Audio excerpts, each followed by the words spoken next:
The drought in California is very bad and experts don't know when it will end. At the same time, though the state is getting a lot of water, it doesn't make much sense. How can the same place have both droughts and floods? In this video, we'll look at this strange situation and how the state plans to fix it with a giant dam that will cost billions of dollars. But first, we should talk about California's water. California doesn't have it easy when it comes to water. The Great Basin, the Mojave and the Colorado deserts all take up a lot of land in the state.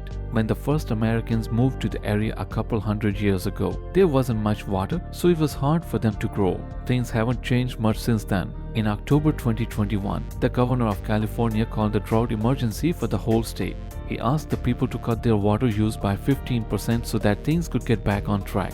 But almost 18 months later, in 2023, the emergency has still not been lifted. Officially, they have been in a drought for more than 1,000 days now. But that's not the whole story. Even though California had been in a long drought, there was a time when it rained so much that parts of the state were hit by big floods. Damage was done to towns and cities, and 22 people died. The governor announced another state of emergency. Right now, the state is having both emergency droughts and emergency storms at the same time.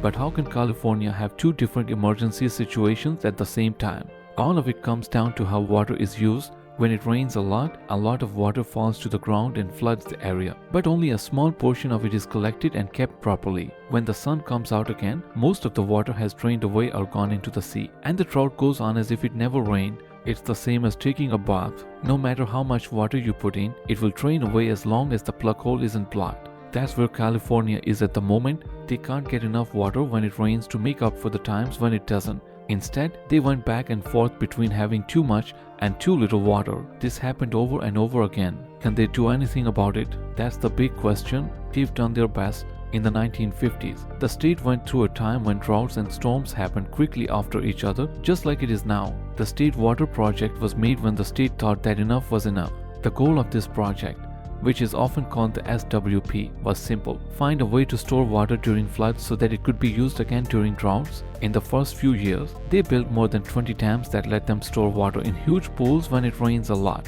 Lake Oroville, the lake behind the Oroville Dam, is possibly the most well-known. The dam is the biggest in all of America. It is more than 200 meters tall, and the water in the basin fills hundreds of millions of cubic meters. Pyramid Lake, which is just outside of Los Angeles, is another well-known example. During times of drought, these huge lakes can send the water they hold to farms and cities. A huge network of canals, aqueducts, and power stations is used to make this process work. Some of the water moves hundreds of kilometers and even goes over mountain ranges. The most well-known part is the California Aqueduct, which brings water from the Sierra Nevada all the way to Los Angeles. Along the way, it branches off to serve millions of people. At one point, the water has to be lifted 600 meters over the Tehachapi Mountains by the Edmonston pumping plant. It's like trying to pump a river over the top of One World Trade Center. The Edmonston pumping plant is the only one in the world that can lift water higher than any other. Overall, it is one of the most advanced and ambitious water management methods in the whole world. But when it was built in the 1960s and 1970s, it was supposed to be only stage 1. In the 1980s and 1990s, there were plans to build more dams and canals, but those plans were put on hold for different reasons. It was mostly about money because California was having trouble paying off its bills. But there were also other problems, like environmental ones. Several species in the area had a hard time because these water facilities changed the normal flow of rivers. In the wake of the SWP, populations of salmon and steelhead trout, which move upstream to breed, crash because of all the dams and filling stations. These fish can no longer get to where they spawn. Because of all of this, California chose to put the next round of construction on hold and see if the first set of projects could do the job on their own. The new buildings made a big difference in the first few years. About 2/3 of the water the system gathered went to people in cities, and the rest was used to water orchards and farms. It was thought that the whole system added about $400 billion to the economy of the state every year. But in the last few years, the parts of the state water project that were already there have started to have trouble. When these parts were first built, there were less than 20 million people living in California. However, in the last few decades, that number has doubled. So has the need for water, which is hard for dams and rivers to meet. That's one reason why the state has been having so many drought problems lately. Mike Wade, the head of the California Farm Water Coalition, said our water needs have grown far beyond what the system was made to handle. Changes in the climate are also not helpful. In the last century or so, California's normal temperature has gone up by almost 2 degrees Celsius, which has caused severe, scorching heat waves. Droughts are getting worse, the population is growing, and the method for managing water needs to be updated right away. So, the state has chosen to build the site's reservoir. A small valley with cliffs and hills on either side is just a few kilometers north of Sacramento. The land is dry and rocky, with open fields of yellowish grass and groups of bushes and trees. There are also some houses, but not many. There are just a few clusters of them here and there, and only a few people live there. Sites is what the village is called on the map, but it isn't a real town. Now, the state wants to fill in the valley to make a lake out of it. On the web page for the project, the team describes it as a good for the environment, off-river reservoir that will save water from big storms for when it is dry. Since the 1950s, people have thought about this idea. It was almost added to stage 1 of California's water management project. But the SWP decided that the plans were too ambitious, especially given that they would cost $4 billion.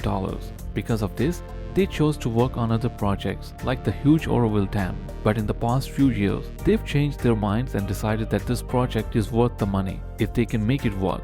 The site's reservoir won't fully stop California's droughts, but it will help. The lake could hold more than 2 cubic kilometers of water, which is enough to give tens of thousands of California homes a year's worth of drinking water. How will it be built then? The first thing the workers will do is build a number of dams. These dams will be used to fill any holes between the hills on the edge of the valley. The two biggest dams will be the Sites Dam and the Golden Gate Dam. Both of these will be on the eastern side of the valley, while the rest will be in the north. When all of these walls are put together, they will turn the valley into a big, watertight tub. The next step will be to fill it. Most of the time, this is done by blocking off a river and letting it fill a valley. When the Oroville Dam was built, the workers stopped the flow of the Feather River and waited for the water to fill the valley behind it. When it rains a lot, the river keeps filling the valley, which keeps the reservoir full for future use. But there are only a few small creeks and no big rivers in the Sites Valley. Because of this, there will be a slightly different way to fill the new pool. The Sacramento River, which is the largest river in California, runs about 25 kilometers to the east of the valley. During the rainy months, the state wants to take water from the river, pipe it through farms, hills, and towns, and then pour it into the Sites Valley. It's like a big faucet filling up a big bucket. When it's dry, the water can be let out again, which helps the places around it. Pumping water from the river to the valley will take a lot of energy, but the SWP thinks it's worth it, especially since some of the energy will be made back. When water is let out of the pond, it flows through a set of hydroelectric generators and provides about 80% of the power that was used to pump the water there. The plan is for construction to start in 2024 or, at worst, 2025. It won't be done until 2030 or 2031. Which is 6 years later. Some people are already upset that it won't be done sooner. When those rains hit California at the start of 2023, a lot of water rushed down the Sacramento. If the Sites Reservoir had been working, it could have saved this floodwater for later use. It would have been enough to feed more than 200,000 Californian homes for the rest of the year. Jerry Brown, executive director of the Sites Project Authority, said, "This is exactly the kind of situation Sites is being built for, short windows of very high flows. Without the Sites Reservoir, it would have been a lost chance, and people don't want to make that mistake again." But is there anything bad about it? Some people believe that the SWP will probably raise the price of water to pay for the project. Some people worry that the price could go up by 300%. It's not clear if this would really happen, but the possibility is very scary. What's the point of having more water if no one can buy it? Environmental groups have also asked if pumping water from the Sacramento River will hurt the fish that swim up and down the river. When a dam like the one at Oroville is used to block a whole river, it is natural that the environment will be harmed.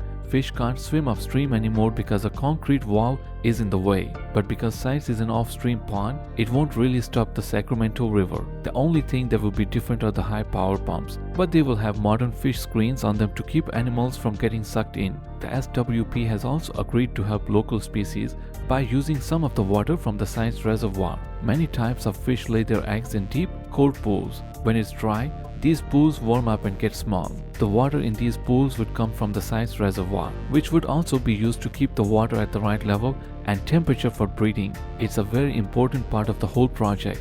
Humans are the most important. But saving other species is also a goal. There's still a chance that this project won't ever be built because they haven't raised enough money. But as things stand, it looks like the reservoir will be up and running by 2030. Do you think it makes California better? Tell us in the comments section below.